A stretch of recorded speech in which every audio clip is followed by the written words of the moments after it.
I never imagined I'd be the kind of person to sever ties with my parents, but here I am, and honestly, I feel no remorse. I was raised in what looked like an idyllic suburban household. We had a charming house with a neat lawn, 2 vehicles, and nightly family dinners.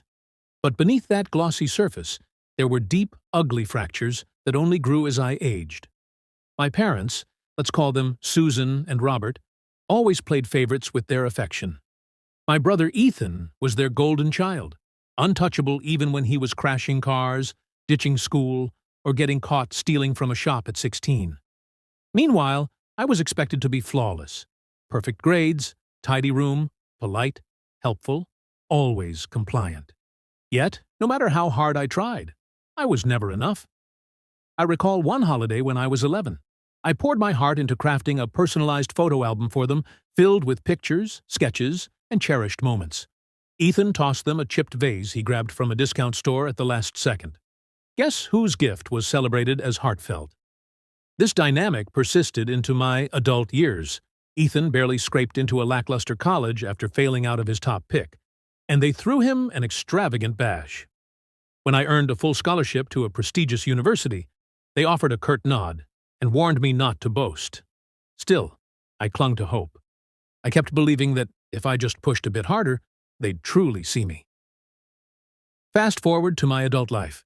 I became a structural engineer, owned my own apartment by 26, and met an incredible man, Michael. He was compassionate, humorous, and endlessly supportive.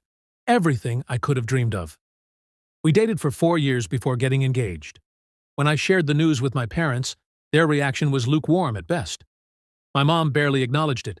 My dad questioned, "Are you sure he can provide for a household?" Provide? I earned more than Michael, and we split everything equally. Still, I let it slide, convincing myself they'd warm up. We planned a modest but heartfelt wedding. Vows in a park, gentle music, around 60 guests.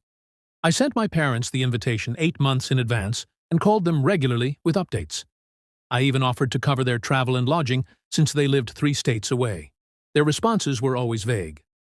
"We'll see," or "It's a long trip." Yet, I stayed optimistic. On the wedding day, I stood in my gown, flowers in hand, scanning the crowd for them. No Susan, no Robert. I thought maybe their flight was delayed or they were stuck in traffic. But they never showed. They didn't even call. I forced a smile through the reception, posing for pictures, chuckling at speeches, trying to hide the sting of being abandoned by my parents on such a monumental day. 2 days later, I received a text from my mom. "Hope the wedding was nice. We took a last-minute vacation deal we couldn't resist." A vacation. They skipped my wedding for a vacation. I was stunned. I called them, barely holding it together, not yet angry, just heartbroken. I needed to understand why. When they picked up, they were giggling, glasses clinking, ocean waves, and music in the background. "Don't be so dramatic," my dad laughed. "It's not like it was a grand ceremony." My mom chimed in, "We figured you'd be too occupied to care." Too occupied to care? I ended the call, trembling, staring at my phone, overwhelmed by grief. Not anger yet, just pure devastation.